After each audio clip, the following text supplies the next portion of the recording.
வணக்கம். மாண்புமிகு தமிழக முதல்வர் அவர்களுக்கு வணக்கம். தமிழ்நாட்டில் இருக்கிற கோடிக்கணக்கான மக்கள்ல ஏதோ ஒரு மூலையில நானும் இருக்கேன். நல்லறங்கள் செஞ்சு கொண்டு மரணிக்கிற நேரத்தில் நன்மையான காரியங்களை செய்வோம்னு சொல்லிட்டு திருநெல்வேலி டவுன் தொட்டிப்பால தெரு முத்துஜஹான் தைக்காவின் முத்தவழியாக நன்மையான காரியங்கள் பல செய்து கொண்டிருக்கிறேன். இதை நான் சொல்ல வேணாம், அந்த ஏரியாவில் வக்பு இடத்துக்கு பாத்தியப்படாம இருக்கிற மக்களை கேட்டா அவங்களே சொல்லிக்குவாங்க. நான் சொல்லி தான் தெரியணும்னு இல்லை, விசாரணை பண்ணுங்க. விசாரிக்கலாம் மாட்டீங்க, அது எங்க உங்களுக்கு நேரம் இல்லை. என் மேல கொலை மிரட்டல், ஒருத்தர் 2 பேர் இல்லை, ஒரு கூட்டு கும்பலே சேர்ந்து ஒரு 20-30 பேர் சேர்ந்துட்டு கொலை பண்ணணும்னு சொல்லிட்டு சுத்திட்டு இருக்கிறாங்க.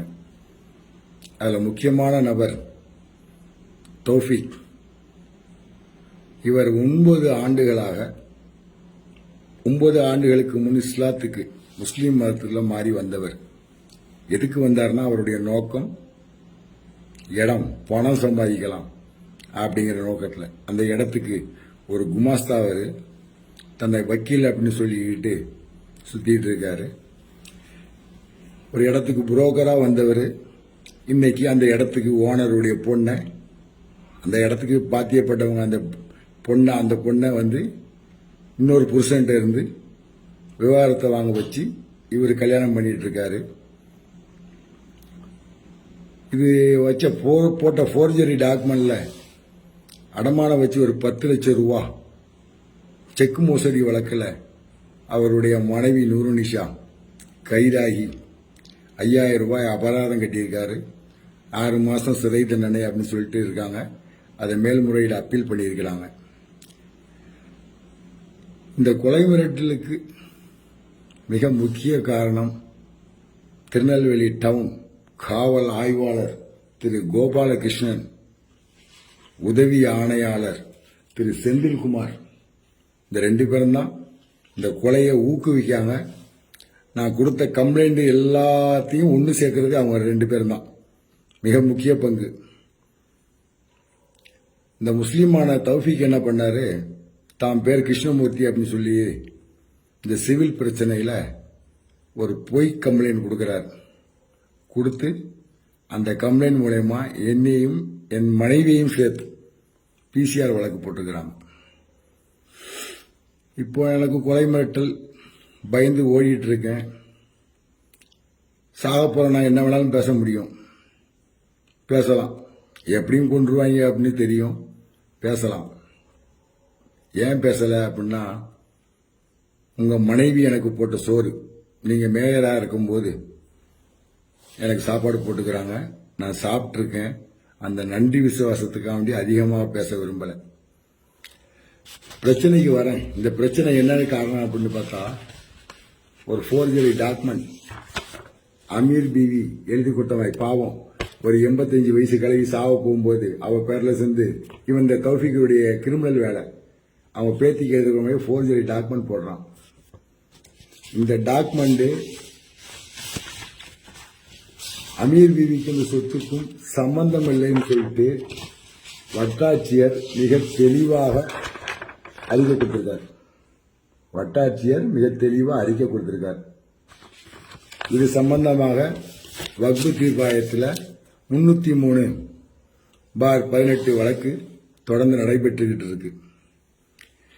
இந்த 36 சென்ட் இடத்து பக்கத்தில் டவுன் சர்வே ரிப்போர்ட்ல கூட 2010 வாங்கினதுல முத்துஜஹான் தைக்காவுக்கு பாத்தியப்பட்டதுதான் 2591 அப்படின்னு தெளிவா இருக்கு.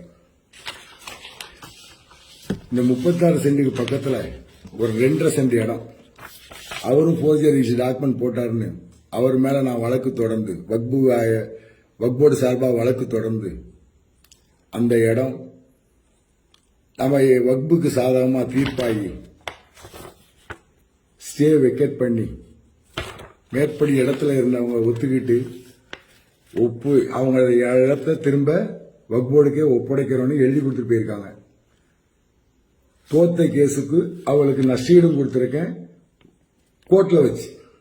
கோர்ட்ல வச்சு ஜட்ஜு முன்னாடி எழுதி வாங்கி அந்த வழக்கு விடுபட்டுச்சு.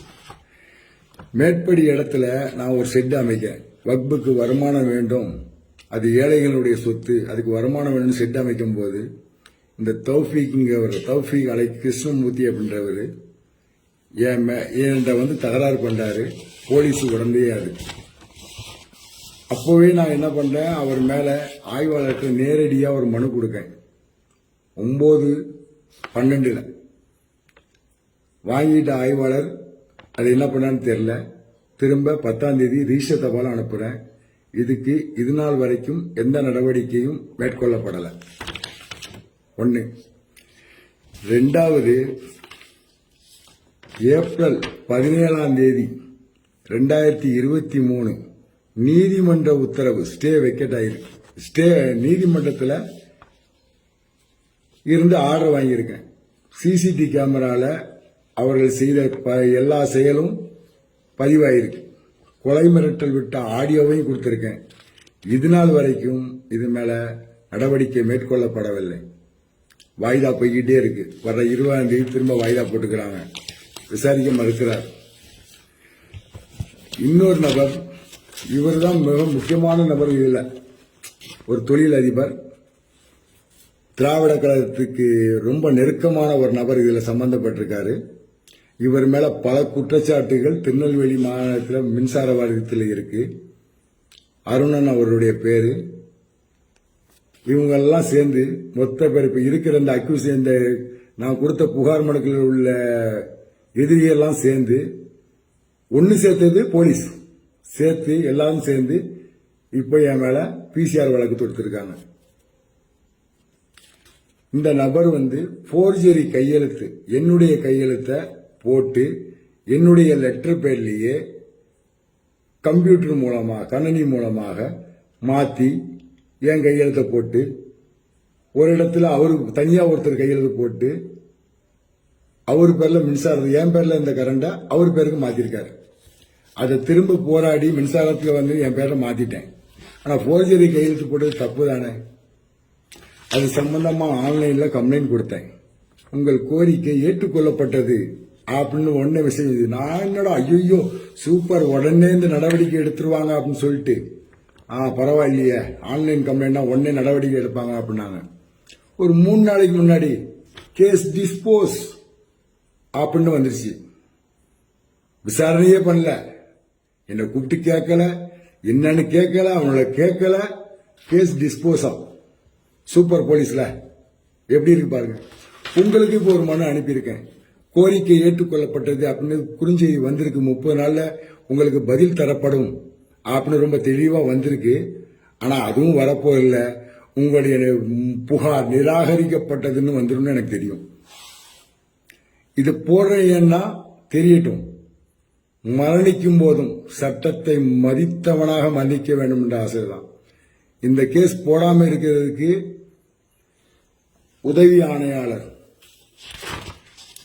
செந்தில்குமார் அவர்கள் என்ற பேரம் பேசினார். அதுக்குள்ள ஆதாரம்லாம் இருக்கு.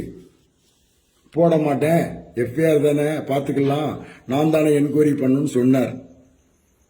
செய்யாத தவறுக்கு ஒருபோதும் பணம் தர மாட்டேன். அந்த பணம் ஏழைகளுக்கு கொடுத்தாலும் கொடுப்பேன், உனக்கு தர மாட்டேன்னு சொல்லிட்டு போயான்னு சொல்லிட்டு வந்துட்டேன். இப்போ ரொம்ப மும்முரமா என்னை கொலை செய்தவனை எனக்கு வக்காலத்து வாங்குற வக்கீலுடைய தகப்பனாருக்கு போன் பண்ணி இந்த தௌஃபீக் போன் பண்றான், மிரட்டுறான். இவனை கேட்கறதுக்கு இங்க ஆளே கிடையாது. நீங்களும் கேட்க போறதில்லை. நன்றி. வாழ்க வளத்துடன். வாழ்க தமிழகம். வாழ்க தமிழக மக்கள். நன்றி.